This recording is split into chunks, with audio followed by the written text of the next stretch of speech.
Welcome back to the second hour of LoveBabz, Love Talk on Babz Rawls-Ivyvy. Sorry, I was a little late. I had to go pay my car taxes because I saw the New Haven Independent or somewhere that they're gonna start amping up that booting system or whatever the hell they do now to get you to pay your car taxes. So I was late. So I was like, let me get it done because I've had my car booted in places and I do not want to walk out of a place and have my car booted. I had my car booted in the parking garage downtown. I've had my car booted on the street. It's a terrible feeling. I had my car booted while I was on my way to go pay the taxes.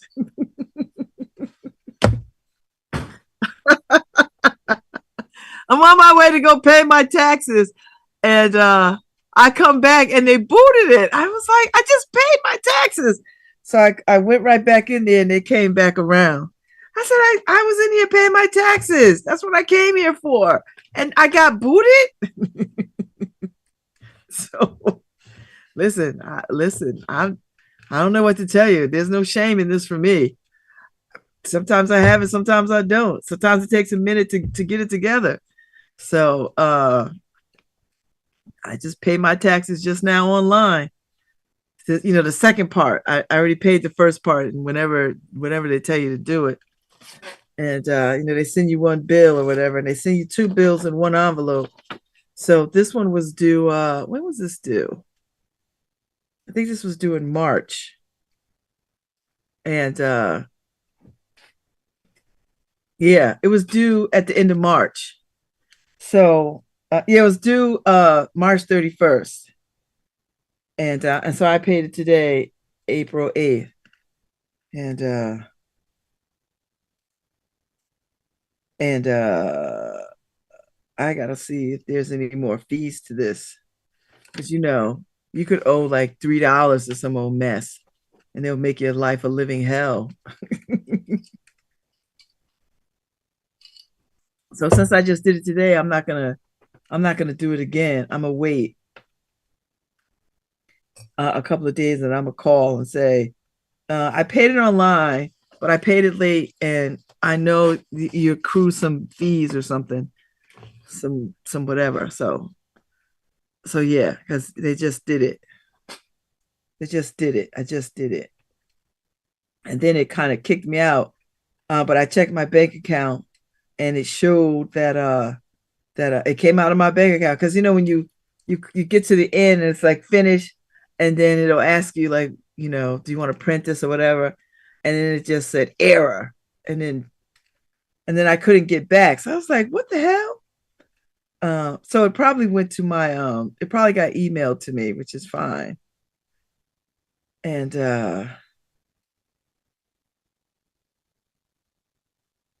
which is fine. So I'm gonna be fine with that. So uh, that'll be fine. So I'm trying to check my accounts now to see if it. Yeah, no, I don't see it. Well, it's in my bank account. It'll show up, I guess. I don't know. Oh yeah, here it is. No reply, please. Your single unenrolled payment. Okay. So I will call and see if they take it. But anyway, enough of that. Enough of that. Um, do you know April is National Poetry Month? And oh God, these people get on my nerves. No, I'm not even responding to that mess. Uh and so I've been reading poetry. I usually start in the morning, but I was so incensed by that Avelo foolishness. They done got into the slave catching business. So I had to, wax poetic about that for a few minutes. But now, I've said what I wanted to say. I said what I said. I meant what I said. I said what I said. That's it. So now what I'm going to do is talk a little bit about poetry. because poetry is my jam. I don't have guests until, let's see, when does Anru come on? Doesn't Anru come on? I thought he came on. I think he's coming on Thursday. I had a wonderful conversation with Ifarma Wokeye, and it was lovely to talk to her. Ife is coming on Friday, but I thought I had maybe he doesn't come on until, I thought I had Anru on. No, he doesn't come on until the 17th. Okay. So I've got some other guests I'm waiting to hear back from. You know, everybody's got their side hustles. They got their hustles. But anyway, I told you at the beginning of the week, last week, I was telling you I had fallen in love with Wanda Coleman and Wicked Enchantment, selected poems and edited and introduced by Terrence Hayes, who is a poet in his own right. And then I read some of Dwayne Bett's Doggerel. I'll read from that too. So, and the play is going well. The play rehearsal for Family Business is going well. We haven't had a couple of rehearsals because our director has been not well, but we'll be back at it soon enough. I know that. And I didn't realize that we were going to be like, I didn't realize this until a couple of weeks ago that we were doing like a bunch of shows. I don't know why I thought it was going to be one and done. This is like a 3-week run. I'm like, all right. Okay. I'm gonna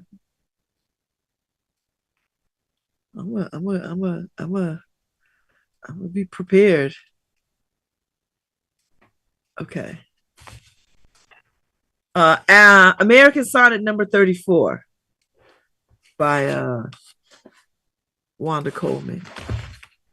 After Jones / Baraka. Call me a rebel angel, firstborn and full-time resident of lower hell. My eyeballs are shot through with the heavy crimson blood of an honest race.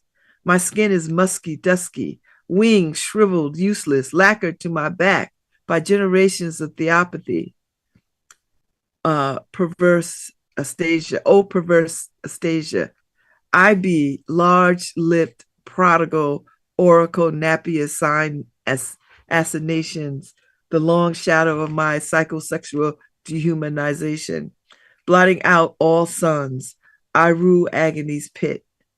This messenger, I have heard you blow, trouble, royal and revel, and would rise to dance in the millennium, but my feet fail me now. So, Edomitus, I can't force them into my Tiffany slippers. I like it. American Sonnet number 26, for and after Michelle T. Clinton. Kicks and jams and slams. Too nice, too sincere, too there, but love monger. Without you, this city is a pale, rude fiction. Your womanly radiance kept the all-knowing crowing. So no way can I forget you, though jealous dark hides you, cloaks you in a sentimental shape changer suffering. I will not forget you, sweet sister, good heart, candle burner, flame keeper. Give me some of that toast. My blood pressure runs low, deep hypotension. Oh, go if you must. Blow that escape hatch, ruby fruit. Flee this sham world, yes'm. Your leavings a dream trail of sweet snickerings along this parched desert floor where devil tongues ache for the magic rush of your angel gush. I'm telling you, Wanda Coleman is so elegant and sophisticated and so ghetto. I love it. It's like blackety black, black, black on silk.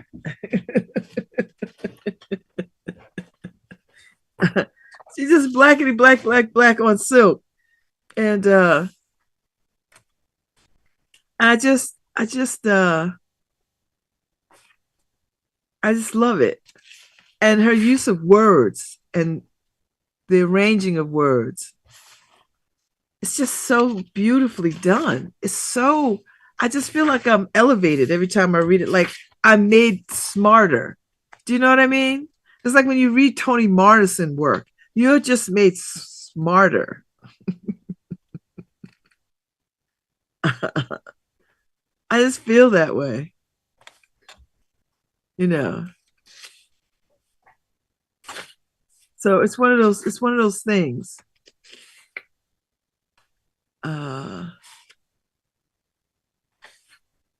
It's just one of those things where you just know that when you read their work, you are just smarter. She's got a couple of poems, Letter to My Older Sister, and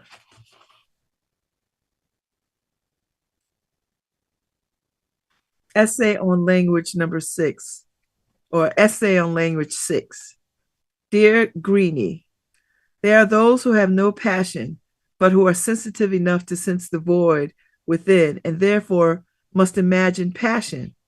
I often find that among that kind, there are those who detest the truly passionate out of an envious rage. I know this. That has always faced us passionate ones, ever will. Ever will a man who is jailed for his passion gone awry arouses in his kindred a simple but deep compassion. For we too reside in our own inward jails, built of the conflicts passion inspires. We clang at our bars in silence out of the public view.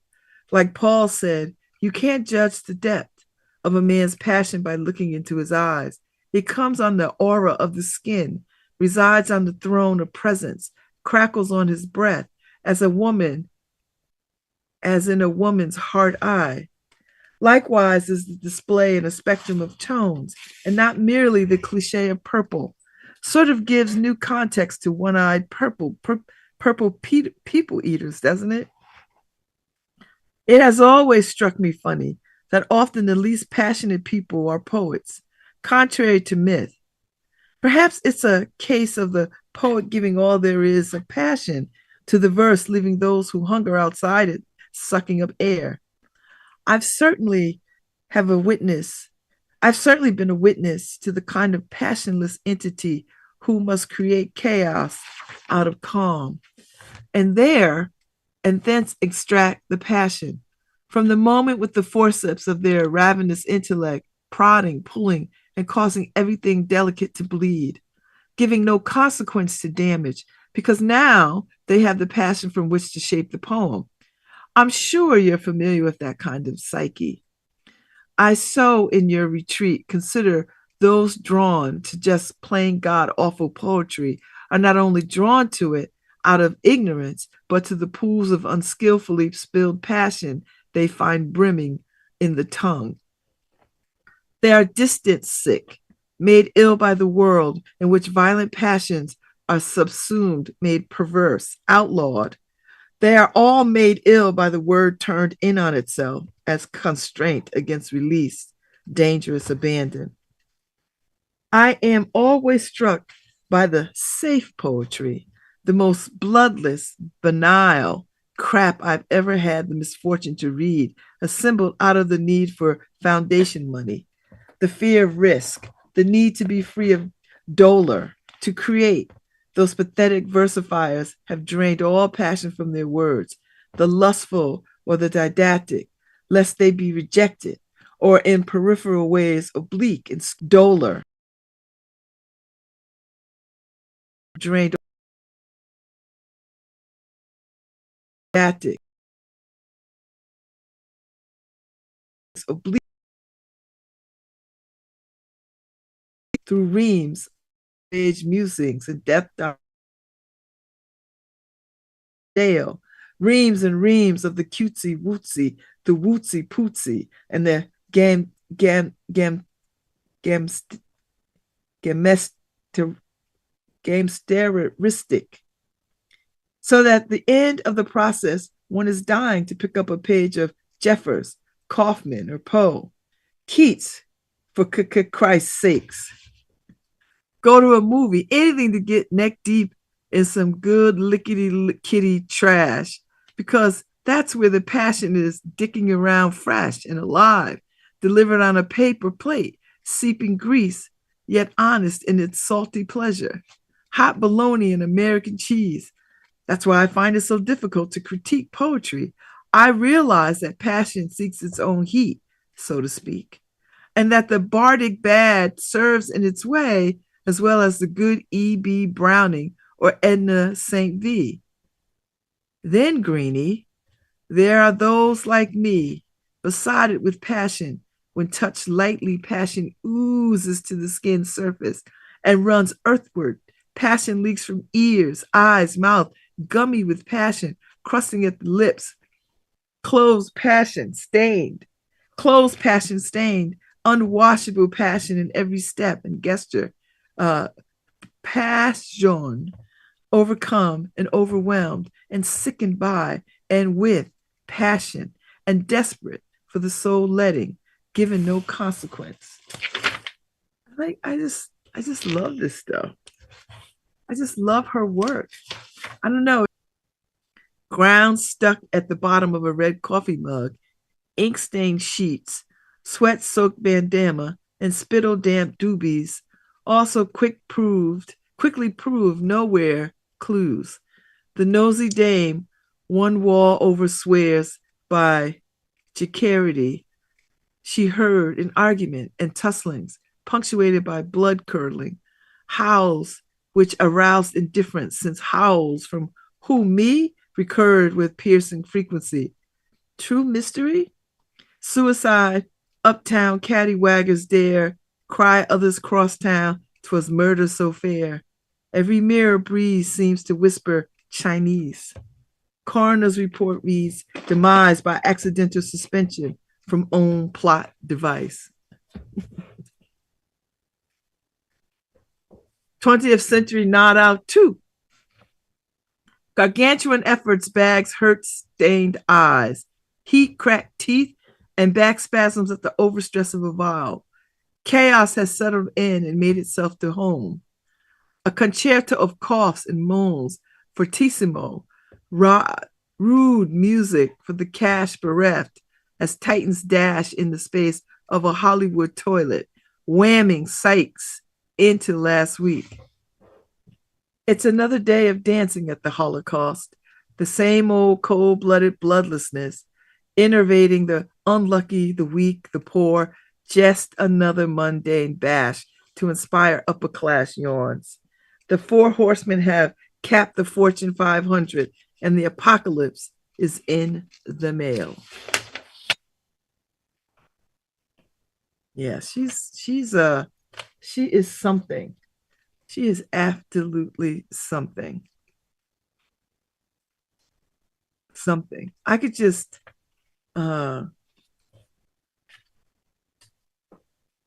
could sit and read this so much, because it's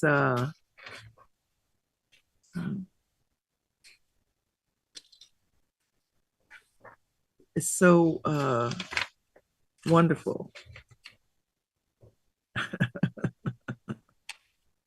Okay. Black Atlas laments after Lewis Carroll. One midnight flight to Xanadu, I got lost in the sky. The cloud I rode had quite a load that dwindled by and by. It made me late, a fact I hate, but I've never learned to lie. By the time I got to Xanadu, my night had turned to day. All the gold and turned to gilt and all the crystal clay. The partiers were snoring boars, the goodies stashed away. By the time I arrived in Xanadu, sweet mama proved a crone. Cracks and crannies sported dust, and brambles mained the tomb.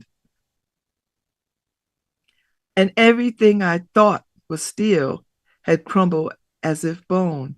As I made my descent on Xanadu, my bowels were in my throat. My hair was gray, my hands were red, and I couldn't sing a note. And as I warbled at the swans, my last glass slipper broke. By the time I stormed dear Xanadu, all the stories had been told.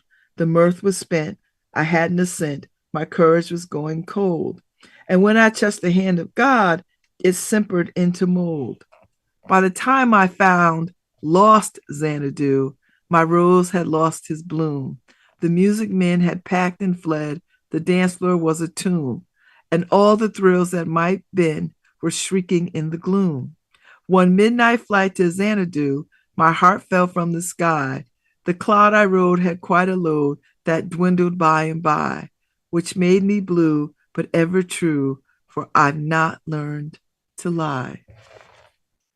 If she was alive, I would ask her about this. I know who Lewis Carroll is, Alice in Wonderland. But I'd love to hear her thoughts on this. It would be worth my time to sit and hear her tell me about what I should know about this already. That's all I'm saying. So I'm gonna stop here with her work, and I'm gonna pick up Reginald Dwayne Betts's Doggerel, and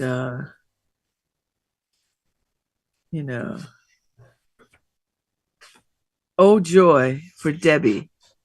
You ask me how I'm doing, and I realize there are not enough words for joy in this language.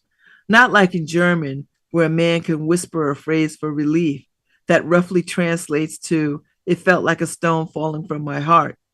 The gods must not know the things I wanted in this world. In prison, a letter is called a kite, as if words alone can gift a man wings.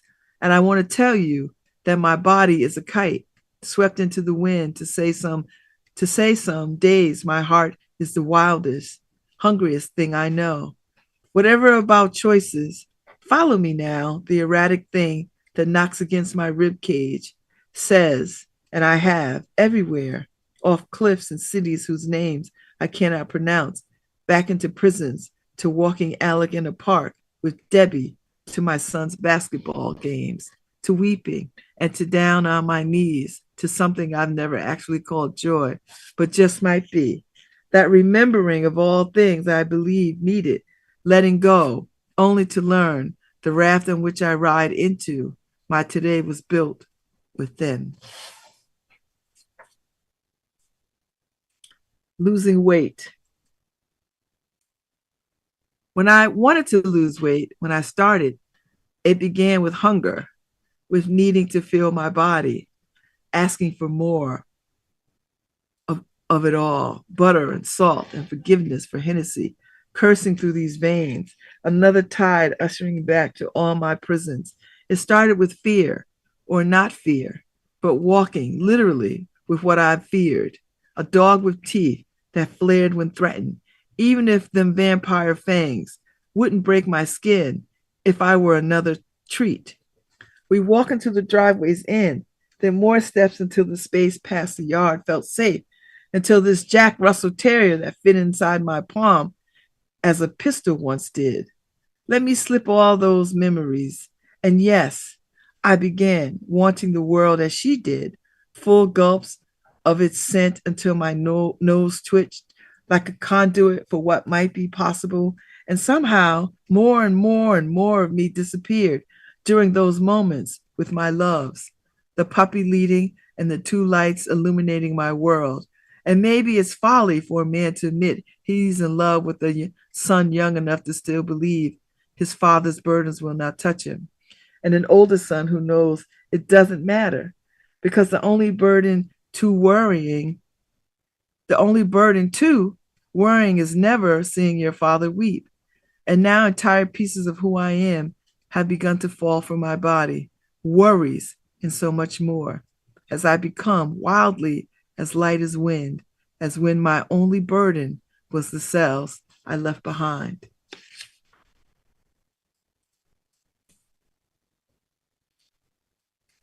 My father's name is the first I know.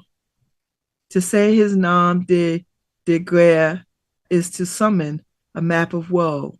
For me, this man who drops discursive in casual conversation is never a crackhead.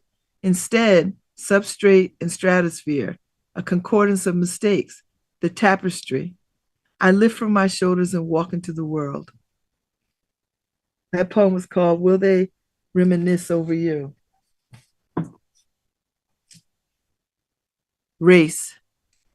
Once, up 92, if a single step, I raced Taylor, a small Jack Russell, whose heart, when resting, beats 50 times per minute, and mine beats 53, if at all. Low, low, like the resting rate of the champ. The year he quit being Cassius Clay and chose to become Muhammad Ali. And ain't we all out here trying to become somebody?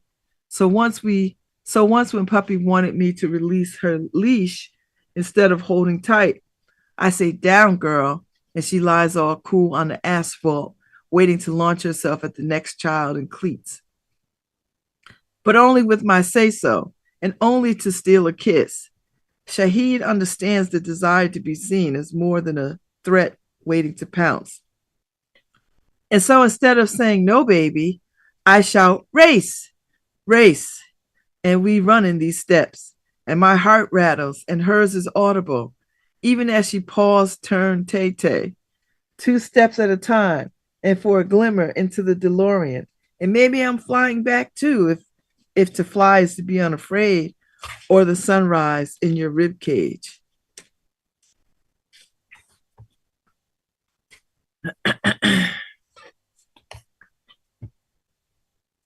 Loss. And he said, we always laugh through loss, as if that was the only way to construe loss. When the dead have names we remember, it is difficult to grasp this, a new loss. Terrence Hayes' direction got buku range. Who knew? Our lives, not sadness, but a blue loss. Affluence of pain, regret, regrets of plethora, abundance. Dear God, who will train us to do this? Consume loss. Dear dead black boy dying, we have all used you, taught to use your death to balloon loss. When she was pregnant under the moon, that delightful fullness and how confuses look. Not knowing the brother's name means nothing. Being a fool ain't the blessing that excludes loss.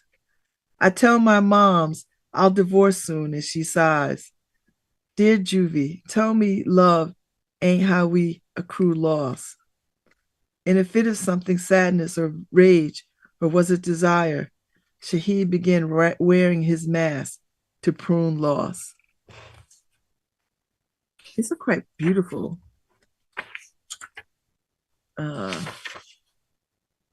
36 empty glasses of wine.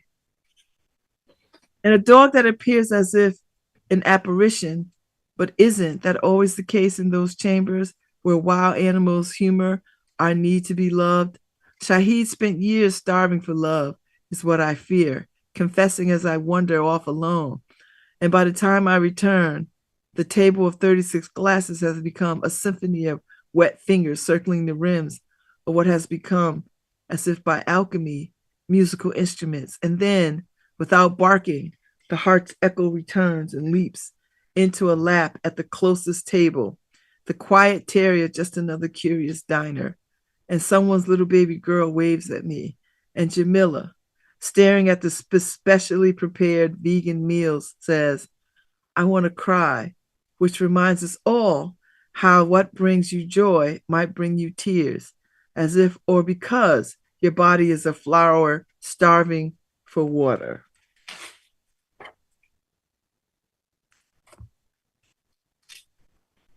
I think I have time to give you one. I wanted to give you something sweeter. I think I have time. We never say goodbye. The silence of night breathes, and this ain't the lonely of leaves raining onto a dark road after midnight.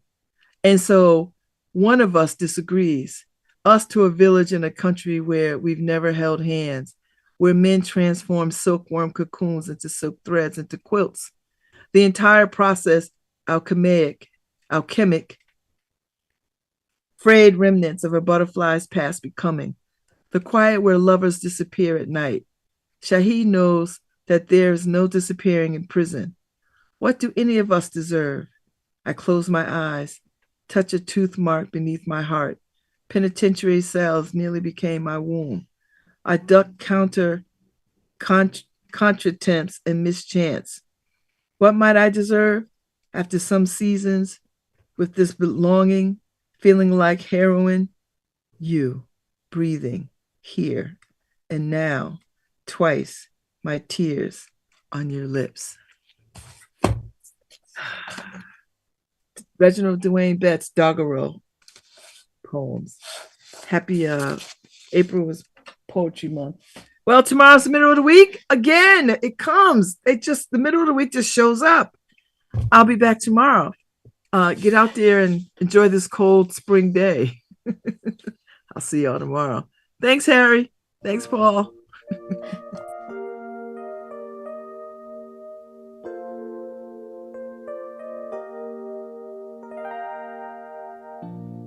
There's something that I want to say, but words sometimes get in the way. I just want to show. Hi, this is Babz Rawls-Ivyvy from New Haven, Connecticut, and you're listening to WNHHLP 103.5 FM, streaming live at newhavenindependent.org.